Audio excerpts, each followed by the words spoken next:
Babysitters, what was your scariest moment on the job? I was reading bedtime stories to 6-year-old Lily Thornton when I noticed the camera in her bedroom ceiling had a red recording light. Not the tiny security camera her parents mentioned during the interview, but a professional setup with a motorized lens that followed my movements across the room. I kept reading about the hungry caterpillar while my stomach twisted into knots, trying to figure out why anyone needed surveillance equipment that tracked a babysitter reading to a child. The Thorntons had seemed normal when they hired me 3 weeks ago. Successful lawyers, beautiful home in the suburbs, references that checked out perfectly. But now I was noticing cameras everywhere. One behind the bookshelf aimed at Lily's bed, another in the closet partially hidden by hanging clothes, a third mounted in the corner disguised as a smoke detector. I counted 5 cameras in this one bedroom and my hands started shaking so badly I had to set down the book. Lily looked up at me with those big brown eyes and asked if I was okay. I forced a smile and told her I just needed some water. In the hallway I found 3 more cameras pointed at different angles. The bathroom had 2. The playroom downstairs had at least 6 that I could identify. Every single one had that red recording light glowing in the darkness.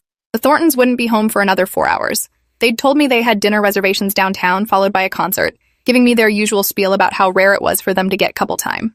I thought it was sweet how much they trusted me with Lily. Now I was wondering what they were actually watching through all these cameras. I went back to Lily's room and finished the story, tucking her in while trying not to stare at the lenses tracking every movement. She reached up and hugged me goodnight, whispering that I was her favorite babysitter. The innocence in her voice made my chest hurt. After turning off her light, I closed the door and stood in the hallway with my heart pounding. I needed to check something. The Thorntons had given me permission to use their home office if I needed to print anything for my college classes. I'd never actually gone in there, but tonight I had a reason. The office door was locked. I tried my emergency key ring that Mrs. Thornton had provided for the house, but none of those keys fit this particular lock. Through the frosted glass panel, I could see the glow of multiple computer monitors. Someone had left equipment running. I pressed my ear against the door and heard a faint humming sound, like servers or recording equipment processing data. My phone buzzed with a text from Mrs. Thornton. "How's Lily? Did she eat all her dinner?" I responded that everything was fine and Lily was asleep. The response came back immediately with a photo attachment. My blood went cold when I opened it. The image showed me standing outside the office door at that exact moment, taken from a camera I hadn't even noticed in the hallway ceiling. The text below read, "Good. Stay out of rooms you're not authorized to enter." I looked up and found the camera, a tiny dome barely visible against the white ceiling. It rotated slightly, adjusting its angle to center on my face.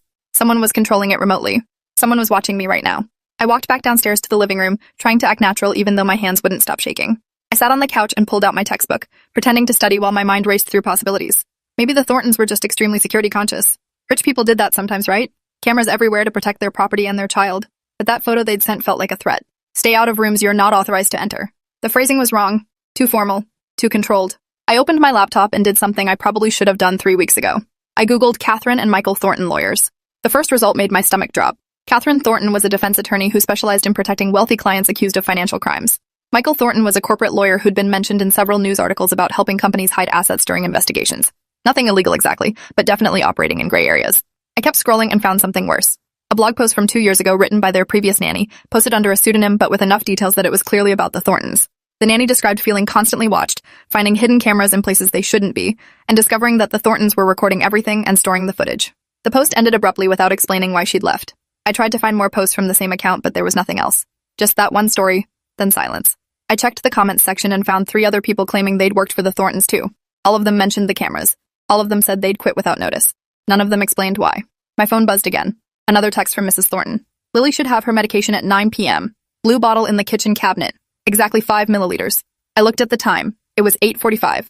I went to the kitchen and found the blue bottle in the cabinet above the sink. The label read lorazepam, with Lily's name and dosage instructions.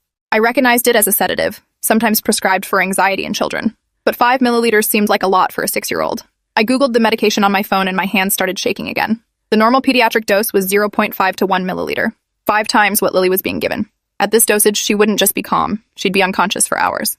I stood there holding the bottle while cameras recorded my every movement. Why would parents want their child unconscious every night?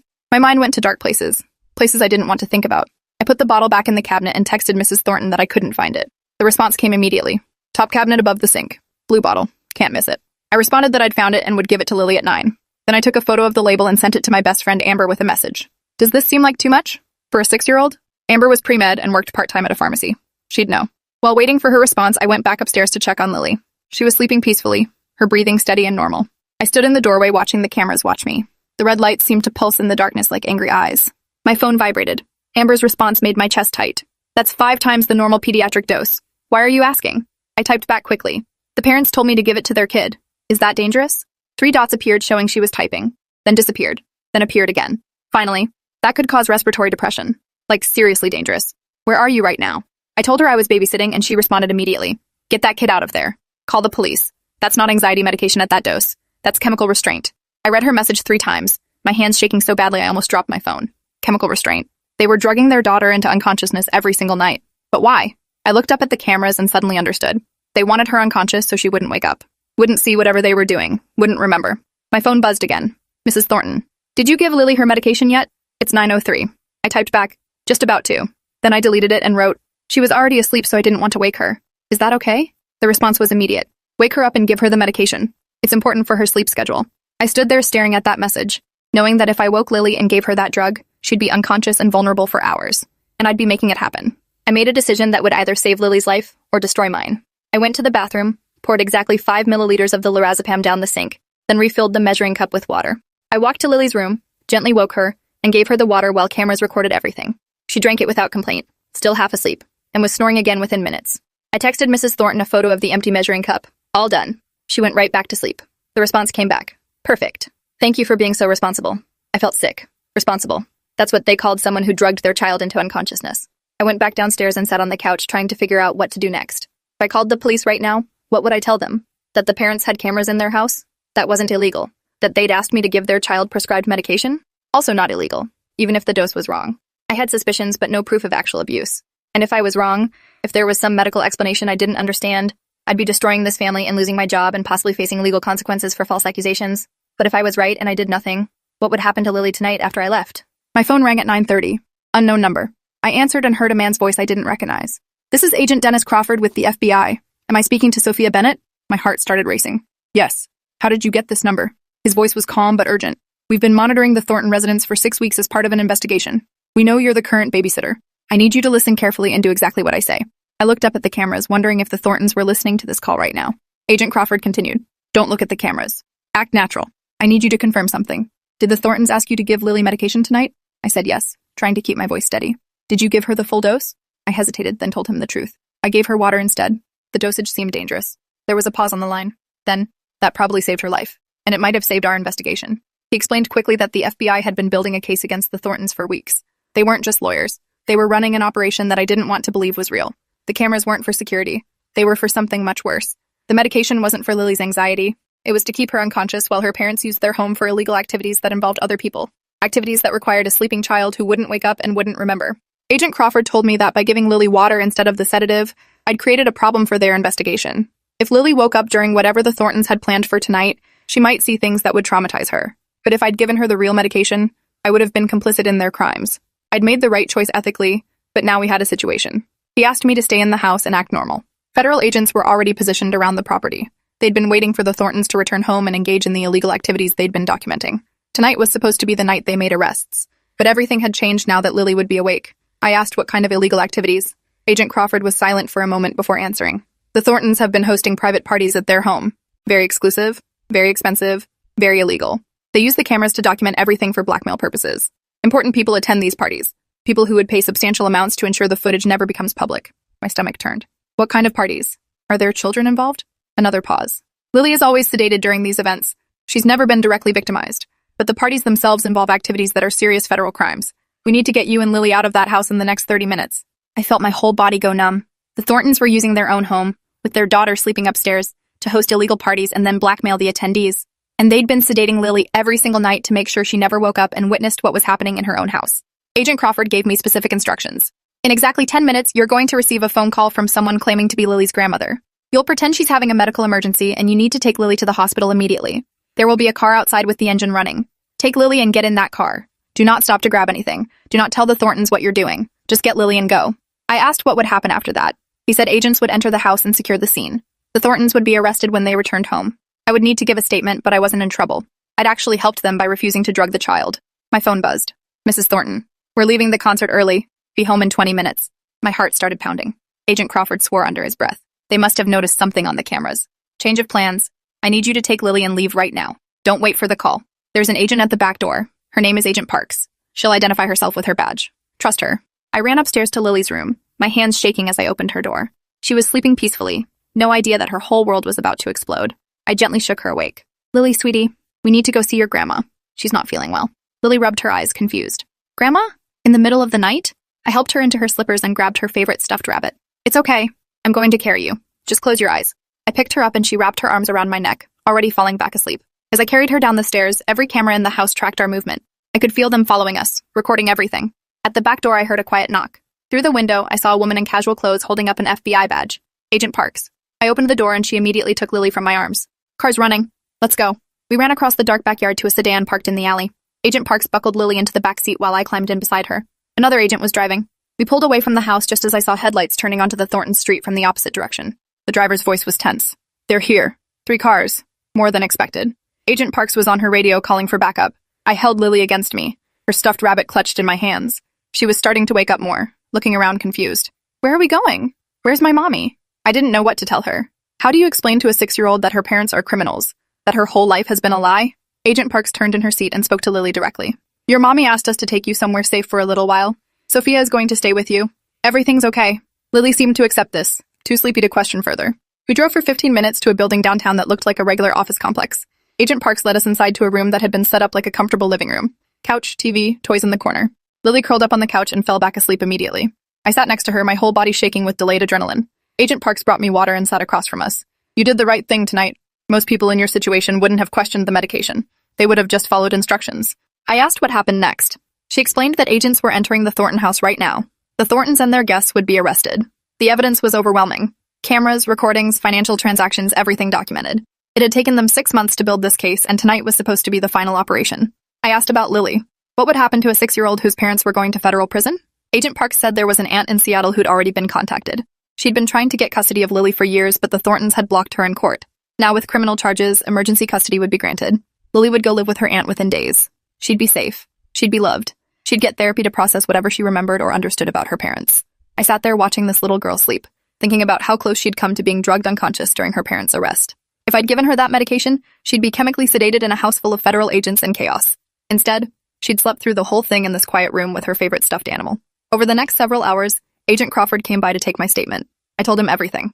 How I'd noticed the cameras, how the dosage seemed wrong, how I'd Googled the Thorntons and found the blog post, how I'd poured out the medication and given her water instead. He explained that my testimony would be crucial in court.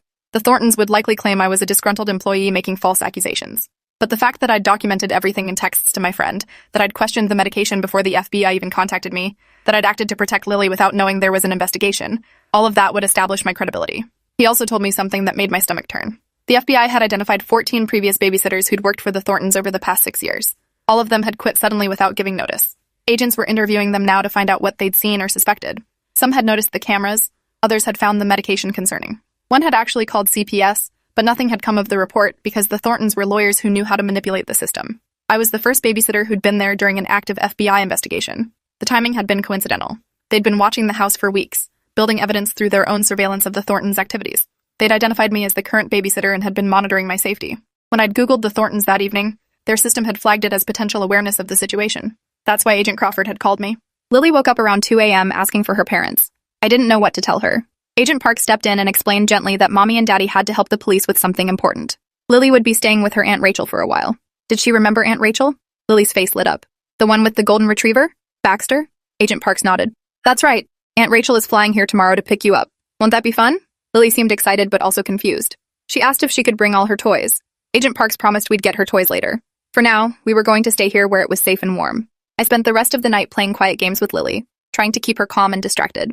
We colored pictures, watched cartoons, ate microwave popcorn that one of the agents brought us. Lily seemed to sense something was wrong but couldn't articulate what. She kept asking when she could go home. I kept changing the subject. Around 5 a.m., Agent Crawford returned and asked to speak with me privately. We stepped into the hallway while another agent stayed with Lily. His face was grim. The arrests went smoothly. The Thorntons and 6 guests are in custody. We secured all the recording equipment and files. But there's something you need to know before the news breaks. He explained that the Thorntons had been running this operation for 8 years, long before Lily was born. They'd started small, hosting private parties for wealthy clients who wanted to engage in illegal activities without risk of exposure. The cameras were originally for security, to make sure clients didn't damage property or cause problems. But the Thorntons realized they could make more money through blackmail. They'd recorded everything, and then threatened to expose their clients unless they paid substantial fees for privacy insurance. The clients had no choice but to pay. Some had paid hundreds of thousands of dollars over the years to keep the footage private. And none of them could go to the police because they'd be admitting to the illegal activities captured on camera. It was a perfect blackmail scheme. Agent Crawford's expression was pained. When Lily was born, the Thorntons had to make a choice. Stop the operation or find a way to continue with the child in the house. They chose to continue. That's when they started the medication routine. Every night at 9 p.m., Lily would be sedated into unconsciousness. The parties usually started around 10 p.m. and lasted until 2 or 3 a.m. Lily would sleep through everything and wake up the next morning with no memory or awareness of what had happened in her own home. I felt sick. How many times? How many parties? He consulted his notes. We've documented at least 200 separate events over the past 6 years. That's roughly one every 10 days. The guests varied, but there was a core group of repeat clients. Wealthy people, powerful people, people who could afford the blackmail payments. I did the math in my head.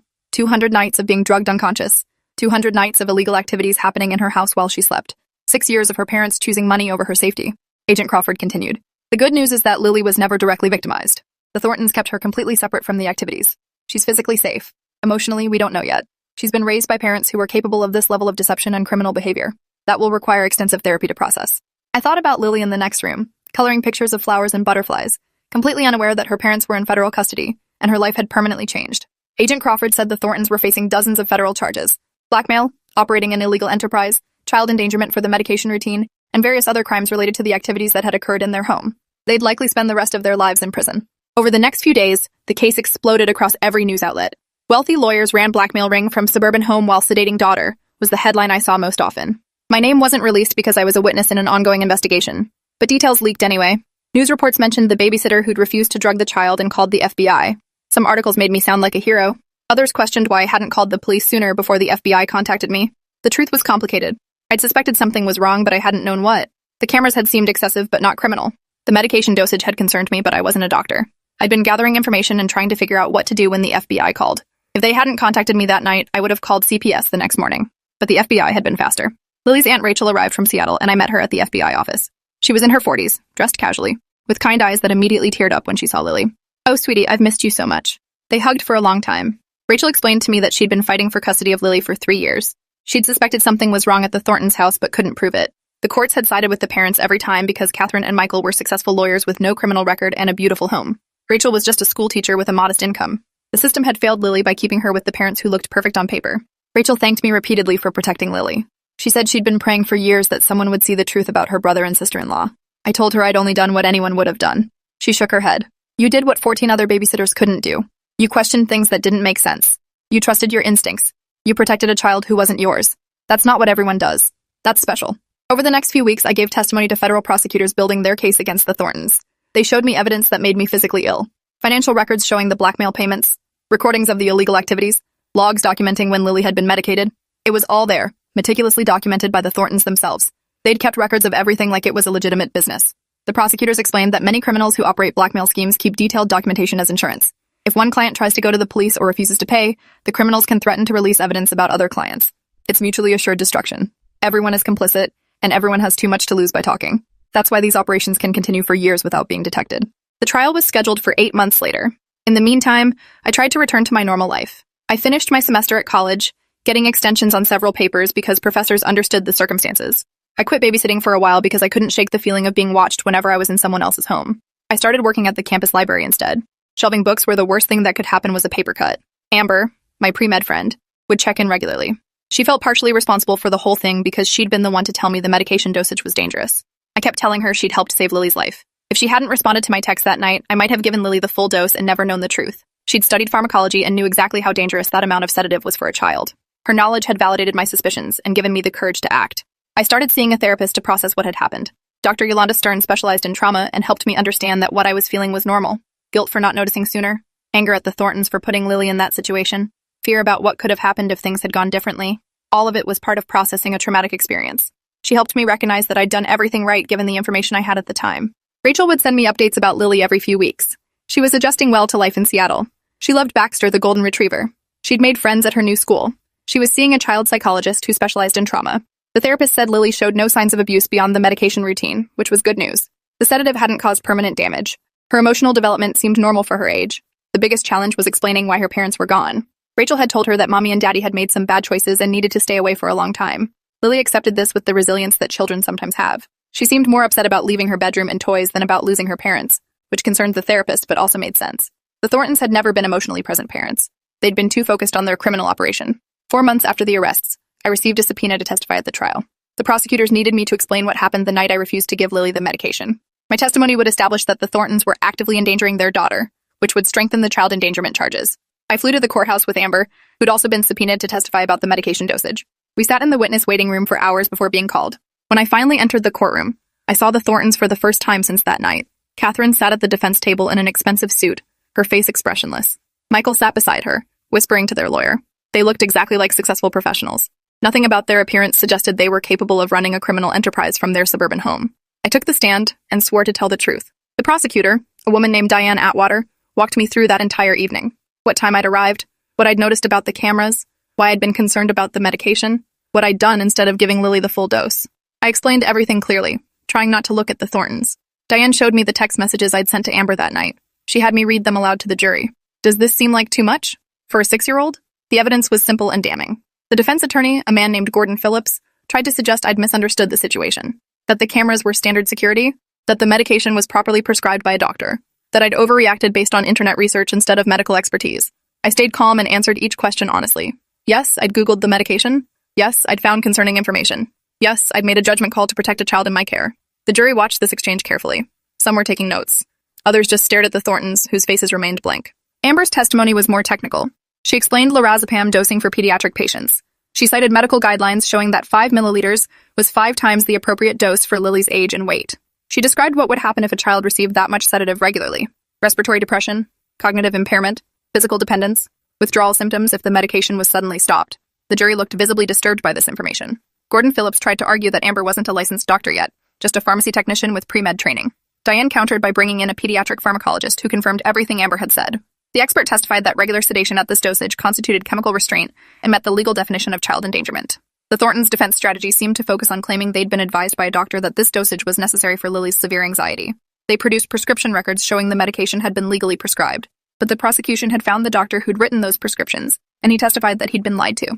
The Thorntons had described a child with severe behavioral issues and sleep disorders that required heavy sedation. When shown videos of Lily from my babysitting nights, the doctor had been horrified. That's not the child they described to me. This child appears completely normal. I would never have prescribed these dosages for this presentation. The trial lasted 3 weeks and included testimony from FBI agents, forensic accountants analyzing the blackmail payments, and several of the previous babysitters who'd worked for the Thorntons. Each babysitter described similar experiences: cameras everywhere, uncomfortable feelings about being watched, concerns about medication, or strange requests from the Thorntons. Most had quit without understanding why they felt so uncomfortable. One woman said she'd taken pictures of the cameras before she left because something felt wrong. She'd kept those photos for 2 years, not knowing what to do with them. Now they were evidence in a federal trial. The defense tried to paint the babysitters as a conspiracy of disgruntled employees coordinating false testimony. But we'd never met each other before the trial. We hadn't known about each other's experiences. The pattern had emerged independently, which made it more credible. The jury heard about 14 different women who'd all noticed the same concerning details. That's not a conspiracy. That's a pattern of criminal behavior. The most damaging testimony came from the FBI agents who'd conducted surveillance of the house. They'd placed their own cameras outside the property and recorded everyone who'd attended the parties. They'd identified the guests and interviewed them. Some had cooperated and provided testimony about what happened inside. Others had refused to talk and were facing their own criminal charges. The agents testified about recording equipment they'd found in every room of the house: professional-grade cameras with remote access capabilities, storage servers containing 8 years of recordings, files organized by date and tagged with client names for easy blackmail reference. One agent described finding Lily's medication log in the Thorntons' office. Every single night for 6 years was documented: date, time, dosage given. Sometimes there were notes: full dose, party scheduled, or half dose, quiet night. The log proved this wasn't medical treatment. It was a schedule coordinated with their criminal activities. When Lily needed to be unconscious for parties, she got the full 5 milliliter dose. When no party was scheduled, she sometimes got less or nothing at all.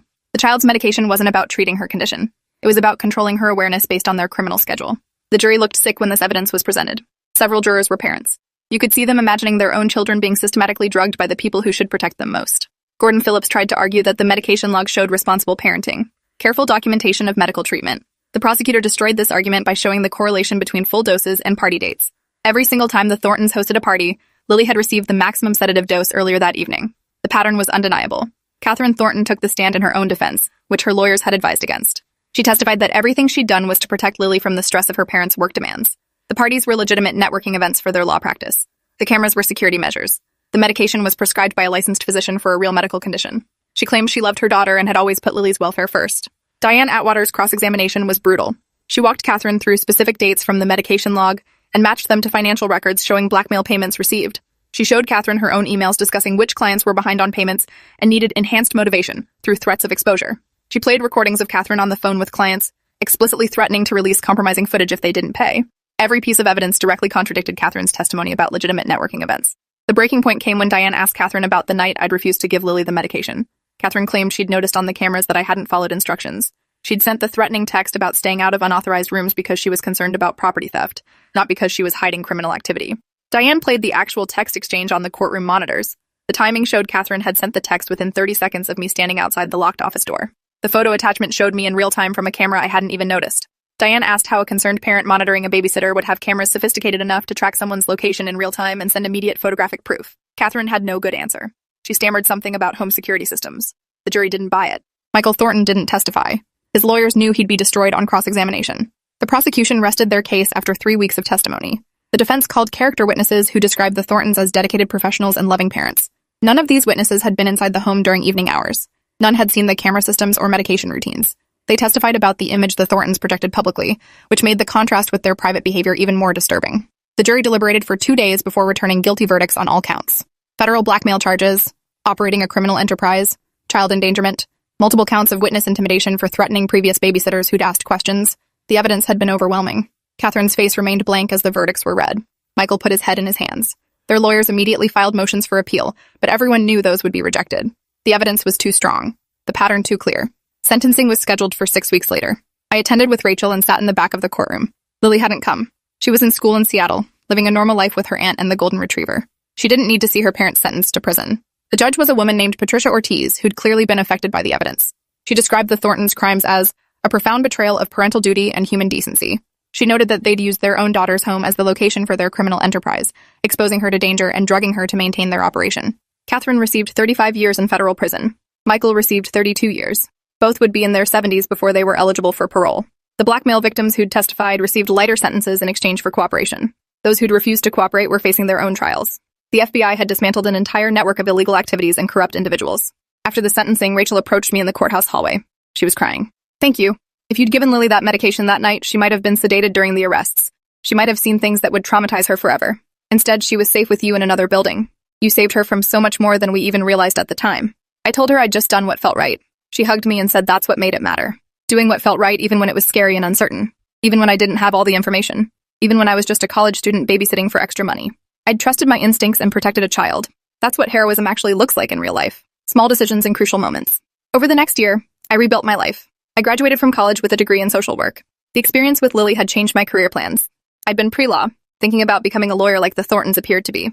Now I wanted to work directly with children and families. I wanted to be someone who noticed when things were wrong and did something about it. Rachel invited me to visit Lily in Seattle. I flew out for a weekend and stayed at their house. Lily was 7 now and thriving. She remembered me as Sophia who saved me, even though she didn't fully understand what she'd been saved from. We played with Baxter in the backyard, made cookies in the kitchen, watched movies on the couch. Normal kid stuff, happy stuff. At one point, Lily asked about her parents. Rachel had told her that Mommy and Daddy had done bad things and were in timeout for a very long time. Lily seemed to accept this explanation. She said she missed them sometimes, but she was happy living with Aunt Rachel. She liked her new school. She liked having a dog. She liked not feeling sleepy all the time. That last comment made my chest tight. She'd noticed. Even at 6 years old, she'd been aware on some level that the medication made her feel wrong. But she'd trusted her parents and accepted it as normal. Now that she wasn't being drugged every night, she felt better. More alert, more energetic, more alive. The child psychiatrist said Lily would need ongoing therapy, especially as she got older and began to understand more about what had happened. But for now, she was healing. Children are resilient in ways adults sometimes forget. Rachel walked me to my rental car when it was time to leave. She'd been approved as Lily's permanent guardian. The Thorntons had tried to contest it from prison but had no legal standing given their criminal convictions. Lily would grow up in Seattle with an aunt who loved her and a dog who adored her. She'd have a normal childhood, the kind every child deserves but not every child gets. 3 years after the trial, I was working at a child advocacy center when I got a call from Agent Crawford. He'd retired from the FBI, but wanted to update me on something. The Thorntons case had led to 17 other investigations across the country. The FBI had discovered that blackmail operations like theirs were more common than anyone realized. Wealthy people hosting illegal activities and recording everything for leverage. The cameras and technology made it easier than ever to run these schemes. But awareness was growing too. Law enforcement was learning how to identify and investigate these operations. My testimony had been cited in training materials for FBI agents learning to handle similar cases. The small decisions I'd made that night, questioning the medication dosage, pouring it out and giving water instead, keeping Lily safe, those decisions had rippled outward in ways I never imagined. Other babysitters, nannies, and caregivers who found themselves in suspicious situations now had a template for what to do. Document everything. Trust your instincts. Protect the child first. Ask questions later. Agent Crawford said the FBI had received dozens of tips from childcare workers across the country who'd noticed concerning patterns in homes where they worked. Not all had led to criminal investigations. Some were overprotective parents with excessive security measures but no illegal activities. But several had uncovered serious crimes. Children being abused, elderly people being exploited, criminal enterprises operating out of suburban homes while caregivers were pressured to ignore red flags. Each investigation started because someone noticed something wrong and reported it. I asked about the Thorntons. Were they adjusting to prison? Agent Crawford said Catherine had been attacked by other inmates who'd learned why she was there. Prisoners have their own moral code, and crimes against children are at the bottom of that hierarchy. She'd been moved to protective custody for her own safety. Michael had become a prison paralegal, helping other inmates with legal research. Neither had shown remorse. Both maintained they'd done nothing wrong except get caught. Their appeals had all been denied. They'd spend the rest of their lives in federal prison and probably die there. I felt nothing hearing this news. No satisfaction. No pity. Just a profound sadness that two people who should have been protecting their daughter had instead built their lives around exploiting her vulnerability. Lily was 10 now and thriving in Seattle. Rachel sent me photos occasionally. Lily with Baxter at the beach. Lily at her school play. Lily smiling while holding a trophy from her soccer team. Normal kid stuff. The life she should have always had. I kept those photos on my desk at work as a reminder of why I did this job. Why I worked with traumatized children and their families. Why I advocated for kids who couldn't advocate for themselves. Because sometimes one person noticing something wrong can change everything. The Child Advocacy Center where I worked saw hundreds of cases every year. Some were referred by teachers who noticed bruises. Others by doctors who saw injuries that didn't match the explanation. Some by neighbors who heard concerning sounds through walls. And yes, some by babysitters and nannies who'd been in homes where something felt wrong. We trained all of them on what to look for and how to report it. My story became part of that training. Not to make me sound heroic, but to show that ordinary people in ordinary situations could make extraordinary differences. That you didn't need special skills or authority. You just needed to pay attention and trust yourself when something seemed wrong. 5 years after that night at the Thorntons' house, I was promoted to director of the Child Advocacy Center. My first act was creating a program specifically for caregivers, babysitters, nannies, home health aides, anyone who worked in private homes with vulnerable people. We taught them what normal looked like versus what concerning looked like. We gave them resources for reporting suspicions. We promised confidentiality and legal protection for those who came forward. The program served over 500 caregivers in its first year. We received 23 reports of potentially concerning situations. 18 were investigated and cleared as overprotective parents or misunderstood circumstances. 5 led to criminal investigations. 3 children were removed from abusive homes. 1 elderly woman was protected from financial exploitation by her caregiver. 1 disabled adult was rescued from a neglectful situation. 5 investigations. 4 people saved. Because caregivers had been trained to notice red flags and given tools to report them safely. I still think about that night sometimes. Reading bedtime stories to Lily while cameras tracked every movement. Finding the medication and knowing something was deeply wrong. Making the choice to pour it down the sink and give her water instead. Carrying her out of that house while federal agents positioned themselves for arrests. Every decision had mattered. Every choice had consequences. If I'd ignored my instincts and given Lily the full dose, she would have been unconscious during the FBI raid. She might have been traumatized by waking up in a house full of strangers and chaos. She might have been taken into emergency foster care instead of staying with me in that safe room. The cascade of suffering that could have happened if I'd just followed instructions without questioning them. But I didn't follow instructions. I questioned. I researched. I trusted that feeling in my gut that told me something was wrong. And because of that, Lily slept safely through the worst night of her life. She woke up in my arms being carried to safety, instead of waking up alone in a house being raided by federal agents. That choice, that one decision to question a medication dosage, had changed the trajectory of her entire life. People sometimes ask me if I ever babysit anymore. I tell them no. Not because I'm afraid, but because I found my real calling. I work with children and families in crisis now. I advocate for kids who need someone to fight for them. I train other adults to recognize signs of abuse and exploitation. I've helped change laws about mandatory reporting and caregiver protections. The work is hard, but it matters. Last month, I received a letter from Lily. She's 13 now and knows more about what happened when she was 6. Her therapist thought she was ready to understand the truth. Rachel had sat down with her and explained everything carefully. How her parents had been criminals, how they'd drugged her every night, how a babysitter had protected her, how the FBI had saved her. Lily's letter thanked me for refusing to follow her parents' instructions. She wrote that she'd been talking with her therapist about trust and safety and understanding that some adults hurt children even when they're supposed to protect them. She said knowing I'd chosen to protect her instead of obeying her parents had helped her learn to trust adults again. That my actions had shown her that good people exist who will do the right thing even when it's hard. She included a drawing of us reading together in her bedroom. In the picture, there were stars on the ceiling instead of cameras. It was how she wanted to remember that night. Not the surveillance or the danger, but the simple act of someone reading her a story and making her feel safe. I framed that drawing and hung it in my office. On difficult days when the work feels overwhelming, I look at it and remember why this matters. Why noticing matters. Why questioning matters. Why protecting children matters even when you're scared and uncertain. Appreciate you watching this far. If you enjoyed it, drop a like, leave a comment, and subscribe so you won't miss the next story.